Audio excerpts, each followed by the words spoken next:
Not going to lie to you, this is not the guest we had planned today, but unfortunately, Miles Boykin, who's going to join us later in the week, thought that this was a phone-in, and obviously it's not. We demand that everything be in person, nothing over the computer, nothing over the phone, because it takes away the intimacy, and it takes away from the experience. So we're stuck with my younger brother, Tony, today. So everybody give him a big, warm round of applause, as they call it. Yeah, Tony, Chef Tony, as most of you know him from Jimmy's. My partner here at Jimmy's, and the best things are always spontaneous, so let's get right into it. Did you watch The Last Dance last night? I did. Good. I'm very glad to hear that, because it's important and it's imperative that not just Tony, but people from the younger generation. I'm not going to mention any names. Torrey Smith, understand the greatness that went into Michael Jordan, the basketball player, Michael Jordan, the brand, and Michael Jordan, the person, who I was the biggest fan of, because, I mean, let's face it, he was not the nicest guy in the world. But that's what it took to achieve the level of greatness, the unprecedented level of greatness that it took to get to that level. And I think the closest thing we've had to him is Kobe, who I know you're a big fan of.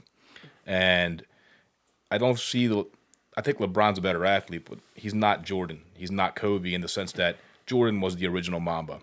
What do you think about that? Seeing it probably for the first time, because you didn't get to see him probably ever, right? Yeah.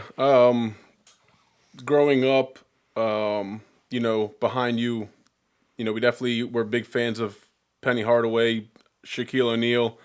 That was probably, one of the mistakes that I did, taking your footsteps, besides taking German, thinking you were going to help me with the homework. But, yeah, definitely. Well, Dwight Schrute is a big fan of the German language too, but you don't watch The Office, do you? No. Another thing you missed out on. So, yeah, I mean, you definitely can't argue with the fact that, and I'm talking about him, and I'm looking at the poster that John has up here in the office of him, which will have Dimitri edited into the video. Yeah, you definitely can't argue with it. But there's a lot of when you do have the comparisons and the arguments, there's definitely you have different basis points. So you're comparing to watching LeBron every day on TV, or I got a good bit of Kobe, but I didn't get a good bit of Michael. To see all of his highlights, of course, and all of his accomplishments yesterday, but to also see what he was dealing with behind the scenes, obviously just takes it to a different level. So definitely no argument there. Yeah, wait till they get into the part about his father dying, and there's a lot that they haven't gotten into yet. But just the 2 hours yesterday just really showed how unique and how driven that guy was. And I mean, any professional athlete has to be driven to make it to that point, but he was the alpha of alphas, and I'm really excited to see this whole new generation get to see what made him great. But watching him come up, and now watching you come up, let's get right into it. Tell everybody how exactly you got into the kitchen, because that's what you're most associated with now here in the current state of Jimmy's. Not the traditional route by any means. So it's actually funny, because I was thinking about it yesterday while I was watching the Last Dance, and it was something obviously that we were forced into when my father passed away, and we kind of all took our different posts in the business, and then when Nick moved down to Florida, which Nick was handling the kitchen at the time, that's when I was tasked with the responsibility of taking over the kitchen. Revamped the whole thing, just started walking up to everybody and anybody, just started asking them questions. What are you making? How are you making it? Can we make it any better? Can we make it fresher? Can we start, from scratch, basically everything. And similar to The Last Dance, you can see that there's, point in time when you get your boost of confidence. So for MJ, went from getting cut to a team to being mentioned as one of the greatest players in the world, and he mentions that he had small boosts of confidence along the way. So for me, it was a matter of Mr. Mike, our head chef at the time, and basically winning him over. You're dealing with a stubborn old Greek guy that's stuck in his ways. So if I could, if I got him out of his old ways and got him to think better and got him to do different things and try different ideas, that was the one step of confidence that I needed. And then obviously as we gained momentum and we got different publicity, that was another boost of confidence and so forth and so forth. So no culinary schools. No culinary schools. My background, my lab is right there in Jimmy's. But a big part of that was definitely, and I always give this place all the credit in the world for stepping up for us once Dad died. Even though I had personally graduated from there after it happened as Loyola High School. So talk about, how much Loyola was there for you when that happened, and how they trained you to be a man. Yeah, I mean, it's you can't really. Yeah, it's just one of them things where you have to experience it. You can talk about it. You can say "men for others." You can talk about what they instill in you, and you really don't understand it at the time. But as you grow as a man and you reflect back on it, you can definitely see why they teach it. And of course, like you said, when Dad passed away, how they stepped right in and basically just stood right by us. It was definitely very inspiring. And they still do to this day. I mean, Anthony Day was texting me an hour ago. He's going to go support the food truck and the community special. But yeah, I mean, you do have to experience it. But the Kairos retreat, I think, was a big part of that. And I guess out of the many lessons that we learned there, the biggest one is just to treat people. People always say the golden rule: treat people the way you want to be treated. But at Loyola and on the retreat, you always learn to treat that person the way you would want somebody to treat, your grandmother per se, or if that was your uncle, how would you want your uncle treated if you weren't around? And out of all the lessons that they taught us, I think that was definitely a big part of it. But it definitely taught us a regimen too, having blue and gold days and having to be here at this time and not treating us like little kids from a young age. Yeah, I think the last person I expected to come into Jimmy's and be friends with us is John Stewart. Yeah. But it's just like your parents growing up. You don't know why they discipline you at some point, but once you're out of that stage, you appreciate it even more. But like you said, having a structure for sure definitely helped with that. I mean, being humbling. Going to Greece every summer and seeing, where we came from and seeing, people that don't have it as good as us is obviously eye-opening. But, they do a great job of taking you on retreats and school for the blind and different stuff to really humble you along the way and really keep you grounded. So the question that people always ask me, and I'm sure you get asked a lot too, is how do you get on Triple D? And obviously, we both know that changed our lives forever. Once you're on that show, nothing's ever the same. It's like I always say, it's like winning the Super Bowl. So just tell the people, because I'm sure people are definitely out there that want to know. People have their own place. How do you get, quote unquote, on Triple D? Take us through the whole process. The whole process. The whole process.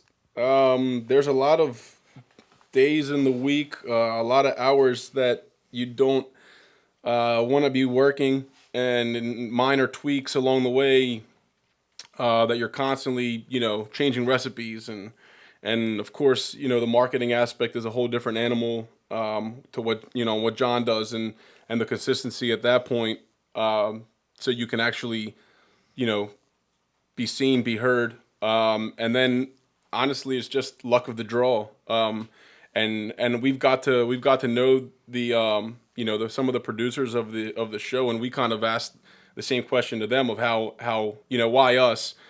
And when he says that we got to know them, we got them blackout drunk because they wouldn't give us the answers. So I had to know. So we were just feeding them shots for days and hours at a time, trying to get the answer out of them. The truth is, as Tony's going to tell you, they really don't know. They really don't know. So it's just it's a cold call. They called the restaurant. Didn't call my cell phone. Didn't email us. They cold called the restaurant, and I get a phone call. I get a call in my office, and it says I wasn't even in the office then. I was in the kitchen, and they were like, "Hey, there's somebody from Food Network on the phone that wants to talk to you." and it wasn't even Food Network at the time because they shoot it and then they give it to Food Network, or they said Donald Robinson dies, and automatically your heart drops. You think it's a joke, you think it's a prank, and that's when it starts. And they literally had me on the phone for 2 hours asking me anything and everything you can imagine. And I was a huge fan of the show. That was part of my culinary training was Food Network. So huge fan of the show. And I never thought we would ever be on it. Once they asked me every single question in the book from, my color underwear to the capacity of the restaurant, as soon as they asked me the capacity of the restaurant, I thought there's no way we're going to get it. Sure enough, a week later, I get a second phone call, and they're like, hey, this is your second interview, just so you know. Not a lot of people get these. So I know it was starting to get real. Another 2-hour interview over the phone, discussing, recipes and background and anything you can imagine, leading up to the point where we actually came and shot it, which is another story. But that's that. I mean, that's how you get on it. And then they made the call and they told you, "Hey, you're on, right?" Yeah. I think Bob had a big part to play in it. He'll never admit it. Bob from Chaps.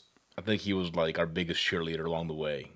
And he's real humble. And he's not going to ever take credit, but his relationship with Guy definitely played a big role into that, I think. Yeah, I think so. He definitely, Well, he showed up to the filming with bags of food. Yeah. So he definitely knew what was going on. Yeah. Well, they do a good job of keeping a tight-knit family. Guy does in Triple D. And honestly, it's just those 4 hours, 5 hours of interview that they do is they really find out if you're a good person or if you're full of shit. So. And then Guy now is, of course, not only giving all the restaurant employees $500, but he's also putting together some episodes based on the coronavirus, where he's doing Zoom calls with the chefs, and that's going to be airing soon. So, he's just a huge proponent of the industry, and he does a lot of things under the he gets a lot of attention for the things that he does do, and that do hit the media. But there's a lot of stuff that he does behind the scenes too, and he just cares. Yeah, he does care. So speaking of the coronavirus, I mean, here we are. This podcast, of course, is an immediate impact of the coronavirus, and I guess today's the 4th week or the 5th week. I've lost count, honestly. That doesn't matter because, we've just completely changed our business model. What do you think we're going to long-term learn from this? What have we learned so far? What's the biggest thing that stuck out to you? It's nothing that I didn't know before. It's just obviously our ability to pivot, with the great fucking team that we have here and them stepping up to the plate, every single one of them. Matt, Garrett, everybody. It's not one person. Katie, it goes from top to bottom, and that's what we're about. I've told everybody that's the blessing about us having one location is the fact that we can, get all the bad apples out of the bunch and make sure we take care of the good ones. It's definitely a weird time that we're going through, but, we're definitely, I've said it, to 100 people, we're definitely the fortunate ones. The way that we've been rolling with carry-out food trucks, the shipping, the meals. So it's eye-opening. How about the response we've gotten from the customers? It's crazy. It's crazy. It's crazy. It's absolutely... It's nuts. Yeah. Because when we see, obviously, every order that comes in, we're like micromanagers, and you see these names coming in that were in the dining room, all of a sudden supporting us through meals or just carry out or shipping to their family in California and Florida. And that's just the ones that are just flying under the radar. Of course, we have more visible ones, that are in our face, just making sure that we know that they have our back. It's nuts. Like, there's no other restaurant that has this, right? No way. Speaking of the virus, probably the best time ever to redo the bar. So I mean, you're a lot more hands on with that than I am. Obviously, we can't show them pictures through the podcast, but just tell the people what they can expect when it'll probably be open before the governor allows us to reopen. It'll be ready rather. So I mean, what can they expect from the renovations? The question I get asked the most on social media is, will it be wheelchair accessible? So this whole second floor starting last year was wheelchair accessible when we put the elevator in. So the answer is yes on that. You know, it's definitely changes for the better. Got a nice lot of sunlight coming in. Nice patio area. You know, we got a couple other things in the works we might be doing as well. Like John said, it is a good time for us to up our experience basically at Jimmy Seafood, and it's just it's a good time for us to do it now during the downtime. Obviously, we're you know, being as cautious as we can as far as the employees that we have working and the construction workers and all that. So there is a little bit to navigate around that as well. But yeah, it's definitely going to be a, you know, great experience. Like we said, it'll be new entrance coming out from the outside for the stairs. The patio area is going to be a little bit bigger. The bar itself will be a lot easier for our employees to work. The food's going to be coming up from the kitchen a lot faster. We evicted ourselves from our offices, hence why we're here. So we're going to gain a little bit of space there. I think everybody's going to have a good time, and I'm just looking forward to giving everybody a great experience. And a lot of these customers that we've gained that didn't know about us. We're getting it a lot in the carryout that didn't know we had a carryout to offer, or they're going out to the food trucks and tasting us for the first time. So I think they'll definitely be in when we reopen. So looking forward to it. There's a good question for you. My answer is right there. Who's your favorite person to ever come into Jimmy's? And for those that are listening and not watching, my there is OJ Brigance, who will have his wife on once this virus ends, because obviously OJ suffers from ALS, so we don't want to bring his wife in here, Shanda, and we don't want her to take any possible germs back home to OJ, who's obviously very high at risk with ALS. So I just bought you some time to think of your answer. Yeah. Well, I think the answer is who we talked about before. Guy. Yeah. Yeah, I think so. I think and I've told this to him. He's a hero to small businesses and restaurants in America. That's what he is. He's on one of them shows that beats you up and points out all the negative things that you can never rebound from. Every single thing that he'll say is going to be positive about you. And, on TV, you can tell how much he loves something when he's actually doing it, but he's never going to bash you. So people always ask me when I'm working the dining room, they're like, what's Guy like? And obviously you can answer that a lot better. The answer that I always give people is what you see is what you get, because he would show up here at like 6 a.m. just ready to go. Like the character you see on TV is not a character. It's him. It's his personality. It is his personality. And he's very particular. He's very picky the way that he shoots. He's been nominated for Grammys multiple times. So I think he's really trying to Emmys.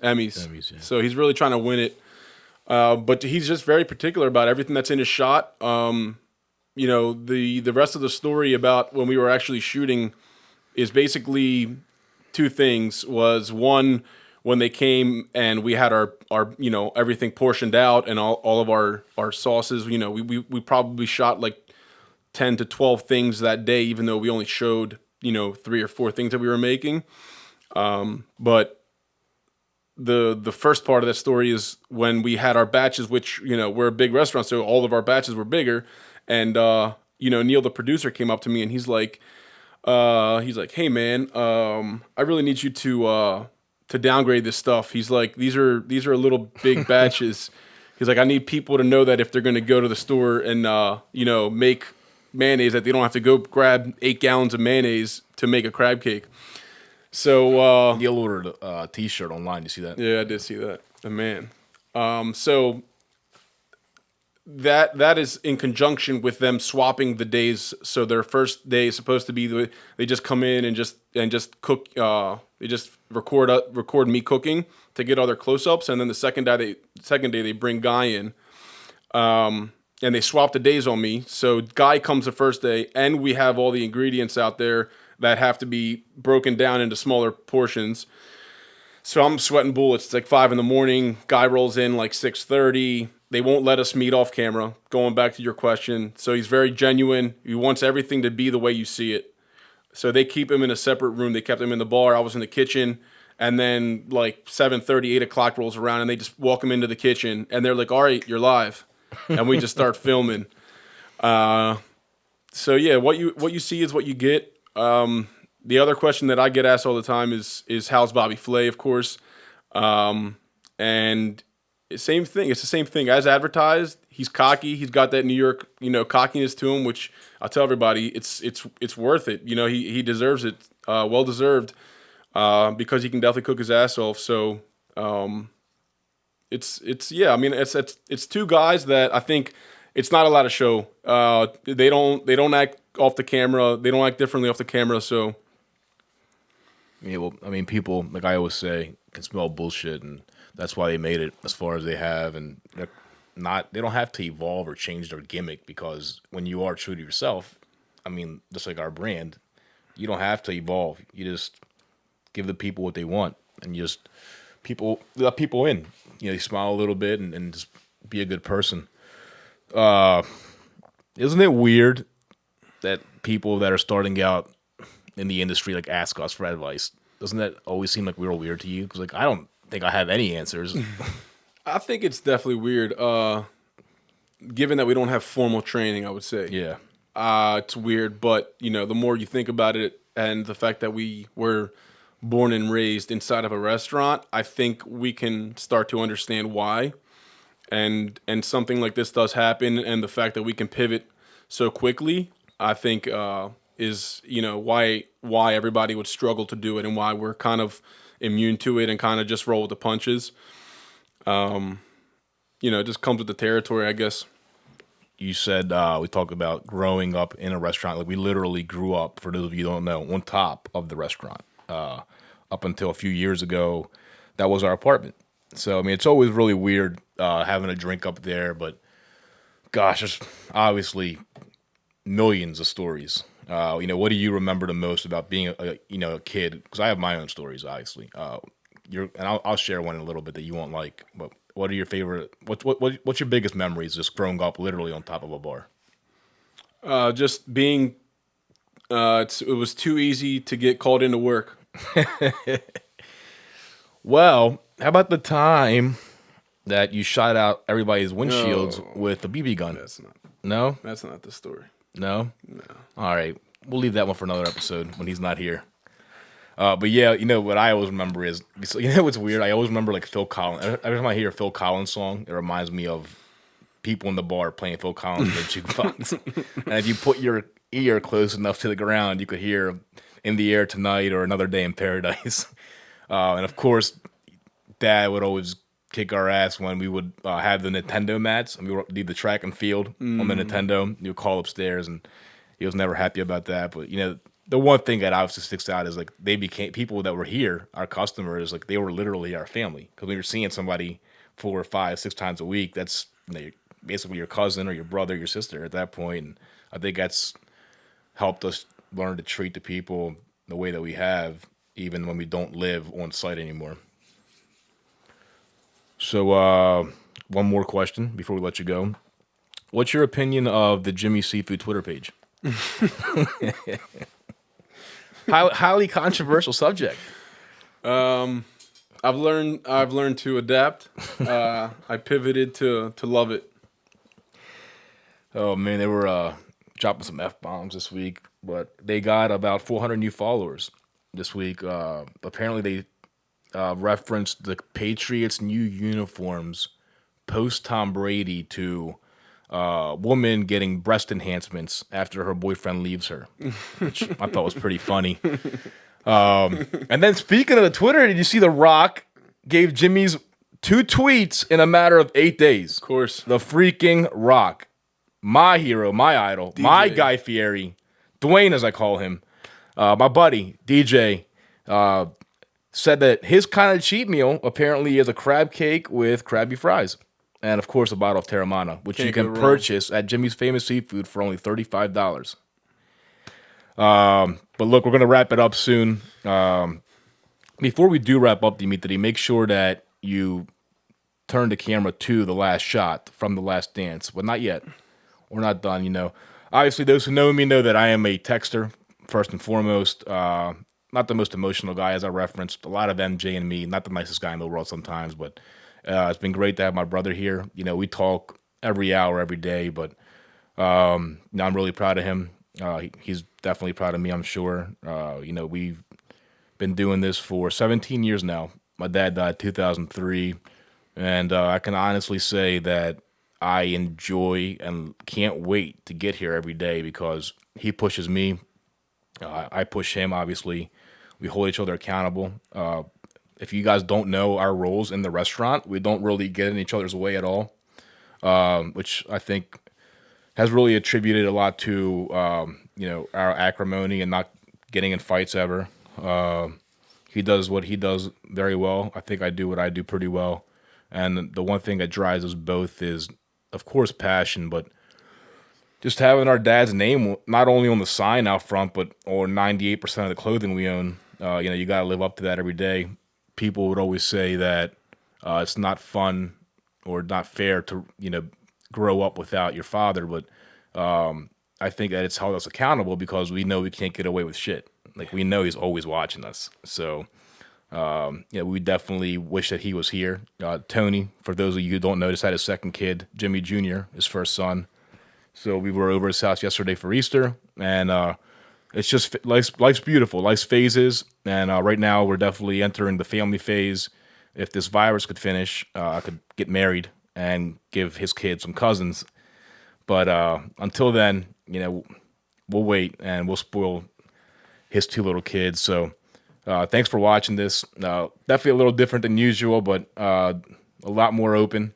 This is our life. Nice glimpse behind the curtain, so to speak. So, Dimitri, if you could just turn the camera over to MJ, hitting that last shot for the kids at home. If you ever text me anything about LeBron again, just watch that ESPN documentary. Know your role and shut your mouth.